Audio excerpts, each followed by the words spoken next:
The unexpected confrontation. The autumn evening wrapped Los Angeles in a gentle breeze as Marcus Kingston adjusted his chef's coat, running his fingers over the embroidered 3 Michelin stars on his sleeve. After 20 years of dedication to the culinary arts, countless burns, and sleepless nights perfecting recipes, he had earned his place among the world's elite chefs. Tonight was meant to be a celebration. His latest restaurant had just received its 2nd Michelin star, and his team deserved to experience the finest dining the city had to offer. Marcus had chosen Lessons, the most exclusive French restaurant in Beverly Hills, for their celebratory dinner. He'd made the reservation weeks ago, wanting to treat his core team, his sous chef Jasmine Torres, pastry chef Raymond Wong, and restaurant manager Daniel Peters, to an evening of luxury they rarely experienced from the other side of the kitchen. The valet took his Tesla with practiced efficiency as Marcus joined his team at the entrance. Jasmine's eyes sparkled with excitement. She had been talking about Lessons' legendary wine cellar for months. Raymond adjusted his tie nervously, while Daniel took in the restaurant's elegant facade with professional appreciation. "Chef, I still can't believe we're actually eating here," Jasmine whispered, her usual confident demeanor softened by anticipation. Marcus smiled, remembering his own first time dining at a Michelin-starred restaurant, how it felt to be on the receiving end of culinary excellence. The maitre d', a tall man with silver-streaked hair and wire-rimmed glasses, barely glanced up as they approached the podium. "Good evening, reservation name?" "Kingston, party of 4, Marcus stated clearly. The maitre d', whose nameplate read Pierre, tapped at his tablet with manicured fingers. His expression shifted subtly, a change Marcus had learned to recognize over years of facing subtle prejudice in high-end establishments. "I'm terribly sorry, but I'm not seeing your reservation in our system," Pierre said, his tone suggesting he was anything but sorry. "Perhaps you made it for another evening?" Marcus maintained his composure, though he felt Jasmine tense beside him. "I confirmed the reservation personally this morning. 8 o'clock, party of 4, under Kingston." Pierre's lips thinned. "I assure you, sir, there is no such reservation. And unfortunately, we are fully committed this evening." He gestured vaguely at the dining room behind him, where several empty tables were clearly visible. Daniel stepped forward, his hospitality training evident in his diplomatic tone. "There seems to be quite a few open tables. Surely you could accommodate us?" Chef Kingston is a 3-star Michelin chef himself. Pierre's expression hardened. "Those tables are reserved for our regular patrons. I'm afraid we simply cannot accommodate walk-ins, regardless of their professional credentials." The silence that followed was deafening. Raymond shifted uncomfortably, while Jasmine's hands clenched into fists at her sides.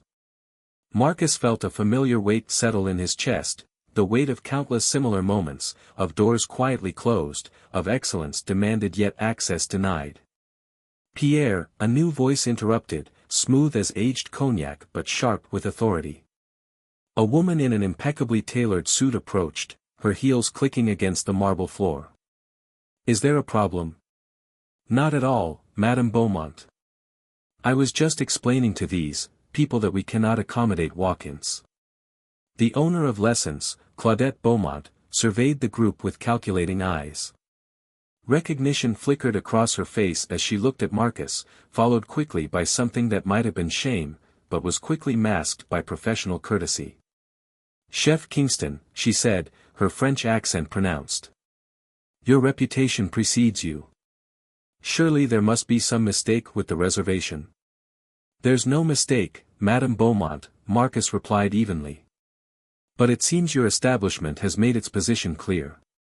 He turned to his team, dignity intact but heart heavy. "Let's go. I know a place that will appreciate both our patronage and our passion for food." As they turned to leave, Madame Beaumont called after them, "Chef Kingston, please, let me sort this out." "We would be honored to."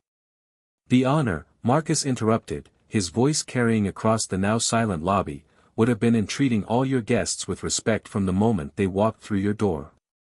That's the first lesson I teach my staff, and it has nothing to do with Michelin stars." Outside, the valet rushed to retrieve their car, perhaps sensing the tension rolling off the group. As they waited, Jasmine touched Marcus's arm. "Chef, you should post about this. People need to know." Marcus looked at his team, at Jasmine's righteous anger, Raymond's quiet disappointment, and Daniel's professional outrage. They were family, bound together by more than just their love of food. They had all faced their own battles in the culinary world, pushed through barriers, and emerged stronger.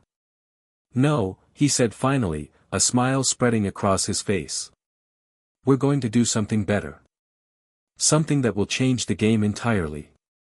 He pulled out his phone and dialed a number. "Hello, James. Remember that idea we discussed about a pop-up restaurant? I think it's time. But we're going to make it bigger than we ever imagined." As they drove away from lessons, Marcus's mind was already racing with possibilities. This wasn't going to be just another story of discrimination, it would be the catalyst for something revolutionary in the culinary world. Sometimes, he thought, the finest dishes were born from the bitterest ingredients. A community rises. The morning after the lessons incident, Marcus Kingston sat in his restaurant's empty dining room, the early sun streaming through floor-to-ceiling windows. His phone hadn't stopped buzzing since Jasmine posted about their experience on social media. She hadn't asked for his permission, but he couldn't fault her intentions. Her post, passionate and raw, had struck a nerve in the culinary community. "Chef, you need to see this," Daniel called out, hurrying through the dining room with his tablet. He placed it in front of Marcus, displaying a flood of comments and shares. Other chefs, restaurant workers, and diners from across the country were sharing similar stories of discrimination in high-end establishments. James Chen, Marcus's old culinary school friend and now a successful restaurant consultant, burst through the door without ceremony. "I caught the first flight from San Francisco when I saw Jasmine's post. Tell me you're serious about the pop-up idea, because I've got something bigger in mind." Marcus gestured to an empty chair, and James sat down, his energy palpable. "Remember how we used to talk about democratizing fine dining? Making it accessible without losing the artistry?" James pulled out his own tablet, fingers flying across the screen. "This is our moment. Not just for a pop-up, but for a movement." Raymond appeared from the kitchen, carrying a fresh pot of coffee in enough cups for everyone. As he poured, Jasmine joined them, her phone still buzzing with notifications. "The post has gone viral," she announced, though it was hardly necessary. "And you won't believe who just called me, Olivia Washington." The name hung in the air like the aroma of fresh coffee. Olivia Washington was a legend in the food world, a James Beard award-winning chef known for her innovative fusion of Southern and Asian cuisines. She had also been famously vocal about the barriers she'd faced as a black woman in the culinary industry. "She wants to help," Jasmine continued, her voice trembling with excitement. She said, and I quote, "It's time to set the table right." James leaned forward, his eyes bright with possibility. "That's exactly what I'm talking about. We don't just create an event, we create a platform. A celebration of culinary diversity that showcases talents who've been overlooked by traditional fine dining establishments." Marcus stood up and walked to the window, looking out at the Los Angeles streets coming to life. He thought about his journey, about the countless times he'd been told he didn't belong in fine dining kitchens. He thought about the young chefs he'd mentored, each carrying their own dreams and battles. "We call it Open Kitchen," he said finally, turning back to face his team. "Not just a restaurant or an event, but a movement. We showcase different chefs every night, telling their stories through their food. We break down the walls between the kitchen and the dining room, between the chef and the diner." The idea took hold of the room like a perfect sauce taking shape. Daniel, ever practical, was already making notes. "We'll need a venue, something industrial we can transform. Something with character but also flexibility." "I might have just the place," James interjected. "The old Pacific Electric building downtown. The ground floor has been empty for years, but it's got these incredible bones, high ceilings, huge windows, even some of the original architectural details. Jasmine was already sketching layouts on her tablet. We could set up multiple cooking stations, make it interactive. Let people see the process, learn the stories behind the dishes. And we showcase a different cuisine every night, Raymond added, his quiet voice carrying unexpected authority. Not just the food, but the culture, the history, the people behind it. The energy in the room was electric, possibilities expanding like rising dough. Marcus's phone buzzed again, this time with a message from Olivia Washington herself. Just talk to Jasmine. I'm in. And I'm bringing friends. This isn't just about making a statement, it's about making a change. As Marcus read the message aloud, James was already making calls. We'll need permits, equipment, staff, he muttered, but his eyes were shining. This is going to be big, Marcus. Bigger than Lessons could ever imagine.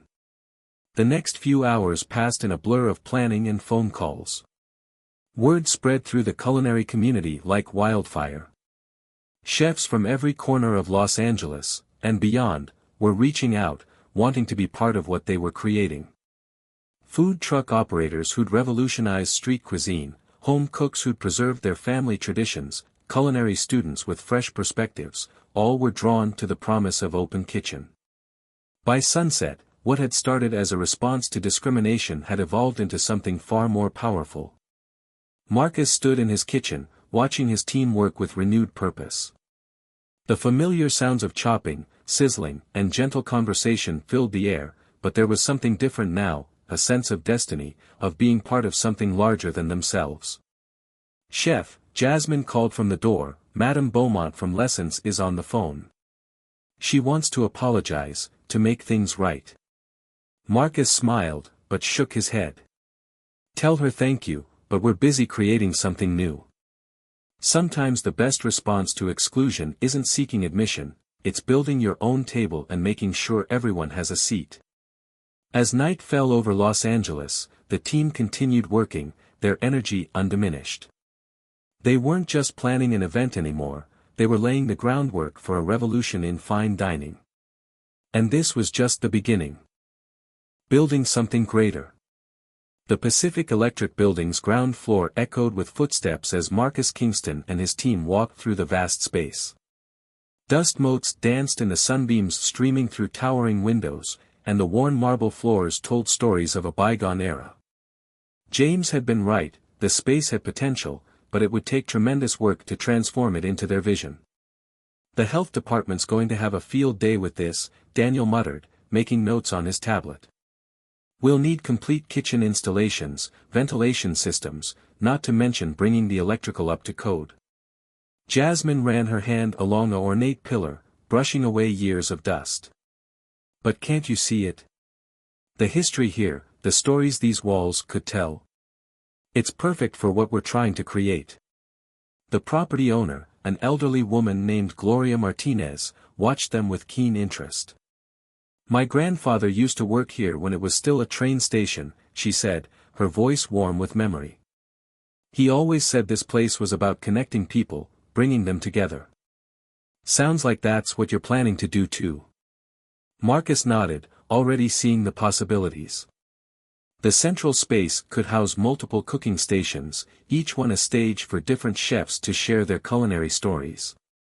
The high ceilings would allow them to install proper ventilation, and the original architectural details would add character no modern venue could match. We'll take it, he declared. But we'll need to move fast. We've got 6 weeks until the launch. The next few days became a whirlwind of activity. Construction crews worked around the clock, guided by James's meticulous planning. Local artists were commissioned to create murals celebrating diverse culinary traditions. Equipment suppliers, hearing about the project's mission, offered their latest innovations at cost. But not everyone was supportive. The local restaurant association, led by several old guard establishments including Lessons, raised concerns about parking, noise, and maintaining the area's traditional dining character. Their resistance manifested in subtle ways, delayed permits, mysterious inspection issues, suppliers suddenly backing out of commitments. "They're scared," Olivia Washington observed during a planning meeting. She had flown in to help coordinate the chef roster, bringing her decades of industry experience and unflagging determination. "We're challenging the status quo, and that makes people uncomfortable." Raymond, who had been quietly managing the logistics of equipment installation, spoke up. "Maybe we need to show them we're not their enemy. We're just trying to make room at the table for everyone." The team gathered around a makeshift desk, actually a door balanced on sawhorses, reviewing the growing list of participating chefs. There was Hector Ramirez, whose family recipes had sustained his food truck business for 3 generations. Nina Patel, whose modern interpretations of traditional Indian street food had earned her a cult following. Thomas Jefferson, a young chef combining his classical French training with soul food influences. "Each of these chefs has a story," Marcus said, looking at the photos and bios spread before them. "And each of their stories is part of the bigger picture we're trying to paint." But as the opening date approached, challenges mounted. A key equipment delivery was delayed. A pipe burst during installation, threatening to derail their timeline. And then came the news that several high-profile food critics, known for their conservative views on fine dining, had announced their intention to review the opening night. "They're hoping we'll fail," Jasmine said, her voice tight with frustration as she shared the news. "They want to prove that fine dining should stay exclusive, traditional." Marcus stood in the center of the construction chaos, watching workers install the last of the kitchen equipment. The space was transforming, but not fast enough. They were still days behind schedule, and their budget was stretching thin despite the community support. "We're not going to fail," he said firmly. "Because this isn't just about us anymore. It's about everyone who's ever been told they don't belong in fine dining.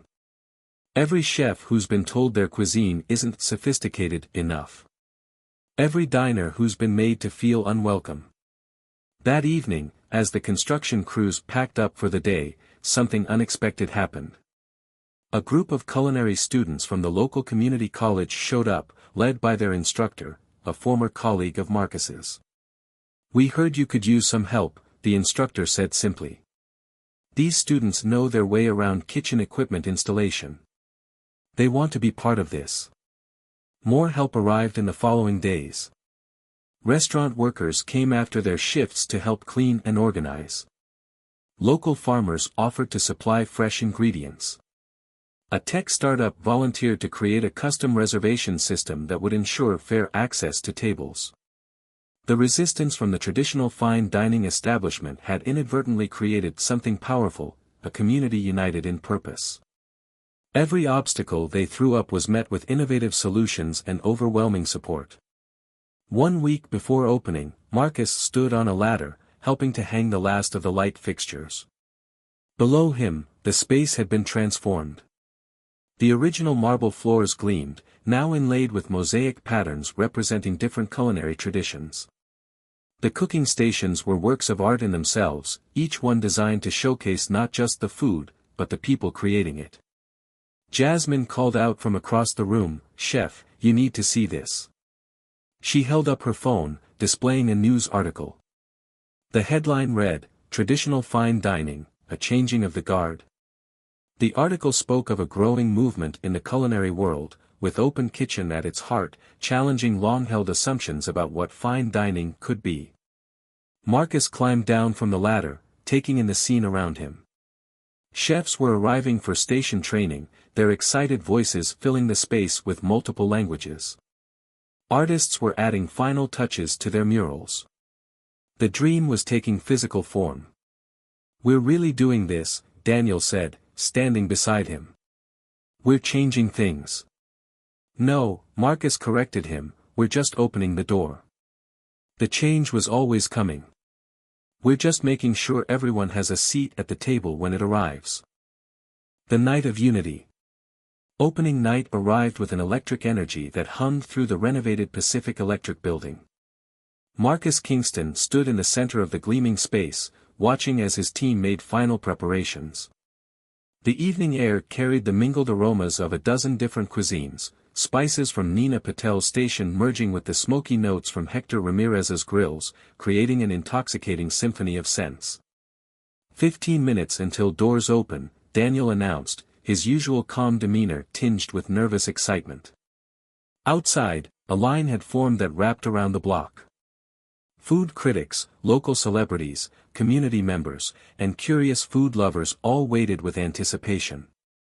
Olivia Washington emerged from her station, where she'd been perfecting her signature fusion dishes. "Marcus, you need to see this," she said, gesturing to her phone. The hashtag #OpenKitchenLA was trending, with people sharing stories of what the movement meant to them. The space they'd created was magnificent. Each cooking station was a work of art, designed to showcase not just the food but the personalities and cultures behind it. The walls, adorned with vibrant murals depicting culinary traditions from around the world, seemed to pulse with life under the carefully designed lighting. "Places, everyone," Marcus called out. The participating chefs gathered for a final huddle. There was Thomas Jefferson, adjusting his station where he'd be preparing his soul food French fusion dishes. Nina Patel was arranging her spices with surgical precision. Hector Ramirez stood proudly beside his custom-built grill, 3 generations of family recipes ready to share. "Remember," Marcus addressed them, "tonight isn't just about the food. It's about the stories we tell through our cooking. It's about showing the world that fine dining belongs to everyone." As the doors opened, the space filled with an eager crowd. Food critics clustered near the entrance, their expressions carefully neutral. Marcus recognized several faces from traditional fine dining establishments, including, surprisingly, Madame Beaumont from Lessons. The evening began smoothly. Guests moved from station to station, experiencing different cuisines and engaging directly with the chefs. The open kitchen concept allowed them to witness the artistry firsthand, breaking down the barriers between creator and consumer. Then came the first challenge. A power surge caused several cooking stations to lose power temporarily. Without missing a beat, the chefs adapted, sharing working stations, creating impromptu collaborations that produced unexpected and delightful combinations. "This is actually better," Thomas Jefferson exclaimed as he worked alongside Nina Patel, their different techniques and flavors merging into something entirely new. "This is what fusion really means." The critics watched, scribbling notes, as diners enthusiastically embraced the unexpected collaborations.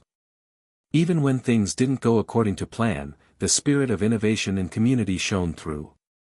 Midway through the evening, a commotion near the entrance drew attention. A group of protesters had gathered, holding signs complaining about the degradation of fine dining standards.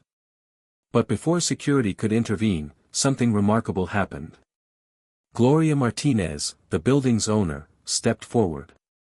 "My grandfather," she announced loudly, her voice carrying across the space, "worked in this building for 40 years. He wasn't allowed to eat in most restaurants in this city back then. But he always said that food was meant to bring people together, not keep them apart." The protesters fell silent as diners and chefs alike applauded. Several of them lowered their signs, and a few even joined the line to enter, curiosity overtaking their prejudice. As the evening progressed, Marcus noticed something extraordinary happening. The formal boundaries typical of fine dining establishments had dissolved. Diners from different backgrounds shared tables, exchanging stories and recommendations. Chefs collaborated spontaneously, creating dishes that hadn't existed before this night. Madame Beaumont approached Marcus's station, where he was preparing a special dish that honored his culinary journey. "Chef Kingston," she said, her voice carrying a note of genuine humility, "I owe you an apology. But more than that, I owe you thanks. You've shown us what fine dining can be when we open our doors, and our minds." The highlight of the evening came unexpectedly. A young culinary student, who had helped with the renovation, approached Marcus with tears in her eyes. "Chef," she said, "watching you all tonight, for the first time, I can see myself having a future in this industry. You've shown us that our stories, our flavors, our traditions, they all matter. As the night drew to a close, the energy remained high. Food critics were seen smiling and taking seconds, a rare sight indeed. The hashtag had exploded, with people around the country asking when Open Kitchen would come to their cities. Marcus gathered his team and the participating chefs for a final toast. The space around them hummed with satisfaction and joy. Empty plates told stories of culinary adventures, and new friendships had been forged over shared meals. Tonight, he said, raising his glass, we didn't just serve food. We served possibility. We showed that fine dining isn't about exclusivity, it's about excellence, creativity, and most importantly, community. Looking out over the scene, chefs sharing techniques, diners from all walks of life enjoying exceptional food, critics engaging in animated discussions about the future of cuisine, Marcus knew they had created something revolutionary. Open Kitchen wasn't just a restaurant, it was a movement, and this was just the beginning. Legacy of change. 6 months after Open Kitchen's revolutionary opening night, Marcus Kingston sat in the same spot where the idea had first taken shape. The morning sun streamed through the Pacific Electric Building's windows, but now instead of dust motes, it illuminated a bustling scene of preparation for another day of service. The impact of Open Kitchen had rippled far beyond Los Angeles. Food magazines had dubbed it the Kitchen Revolution, and similar concepts were sprouting up in cities across the country. But more importantly, traditional fine dining establishments were beginning to change their approaches. "Chef, you need to see this," Jasmine called out, approaching with a stack of papers.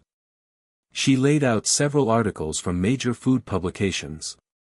The headlines told a story of transformation, fine dining reimagined, breaking down culinary barriers, the new face of haute cuisine. "Remember that young critic who was so skeptical on opening night?" she asked, pointing to one article. "Look what she wrote, Open Kitchen hasn't just changed how we experience fine dining, it's changed who gets to experience it. And in doing so, it's elevated the entire culinary landscape." The space had evolved over the months. What started as a revolutionary concept had matured into a sustainable model for inclusive fine dining. Each week brought new chefs, new stories, and new fusion of flavors and traditions. The waiting list for both diners and participating chefs grew longer by the day. Thomas Jefferson, who had become a regular fixture, was now mentoring young chefs from underserved communities. Nina Patel had opened her own restaurant, incorporating the interactive elements she'd pioneered at Open Kitchen. Hector Ramirez's food truck had transformed into a fleet, each one featuring a rotating roster of up-and-coming chefs. "We've got something interesting happening today," Daniel announced, joining them with his ever-present tablet. "Remember those protesters from opening night? Their leader just booked a table. Says he wants to understand what we're about." Marcus smiled, remembering Gloria Martinez's words about her grandfather. The building that had once symbolized separation was now a beacon of unity. The original marble floors had gained new patterns of wear from thousands of feet, each scuff mark telling a story of someone who had come to experience something new. Olivia Washington, who had become a partner in the venture, entered with a group of culinary students trailing behind her. "These are the future," she declared proudly. "They're learning that fine dining isn't about exclusivity, it's about excellence, creativity, and respect for all traditions." The students spread out through the space, each heading to different stations where they would learn from chefs representing diverse culinary traditions. The old hierarchy of French cuisine at the top was being replaced by a more equitable appreciation for all cooking styles and backgrounds. Later that afternoon, an unexpected visitor arrived. James Chen, who had been traveling the country helping other cities establish their own open kitchen concepts, returned with news. "The James Beard Foundation wants to create a new award category," he announced. "Excellence in Culinary Inclusion. They want you to help define the criteria, Marcus." As Marcus absorbed this news, he watched a scene unfolding at one of the cooking stations. A grandmother from Koreatown was showing a renowned French chef her technique for making kimchi. The chef was taking notes, asking questions with genuine curiosity and respect. This kind of exchange happened daily now, but it never failed to move him. "You know what's really changing?" Raymond observed, joining them. "It's not just about who gets to eat where anymore. It's about who gets to define what fine dining means." The evening service began as it always did, with a gathering of that day's participating chefs. But tonight felt special. Among them was a young chef who had started as one of the protesters 6 months ago. She had requested a station to showcase her modernized versions of her family's Eastern European recipes. "I was wrong," she admitted to Marcus before service began.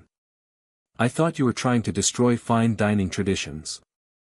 But you were actually expanding them, making them richer, more meaningful."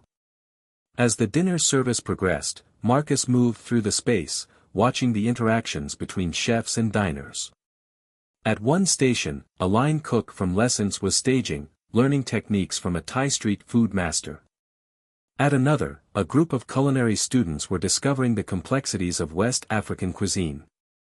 Madame Beaumont had become a regular patron, often bringing other traditional restaurateurs with her. Tonight, she sat at the counter of a station run by a young chef who specialized in Mexican-Korean fusion. Her genuine enthusiasm for his innovative techniques was a far cry from her initial skepticism.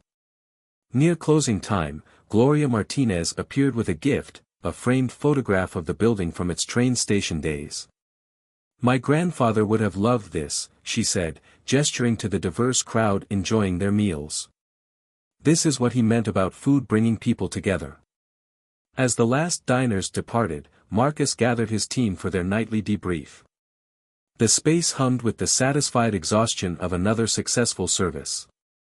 Looking at their faces, Jasmine, Daniel, Raymond, and all the others who had believed in this vision, he felt a profound sense of accomplishment. "When we started this," he said, "we were responding to exclusion. But we've created something bigger than inclusion. We've shown that excellence doesn't belong to any one tradition or culture. It belongs to anyone willing to pursue it with passion and respect." The team raised their glasses in their nightly toast, but this time, it wasn't just to a successful service. It was to a revolution that had transformed not just the culinary world, but the way people thought about tradition, innovation, and belonging. Open Kitchen had become more than a restaurant.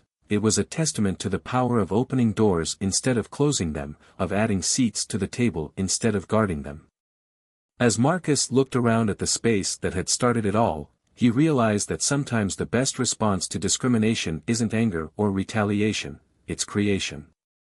They had created something that would outlast any prejudice, something that would continue to grow and evolve, ensuring that future generations would find not just a seat at the table, but a welcome into the kitchen itself.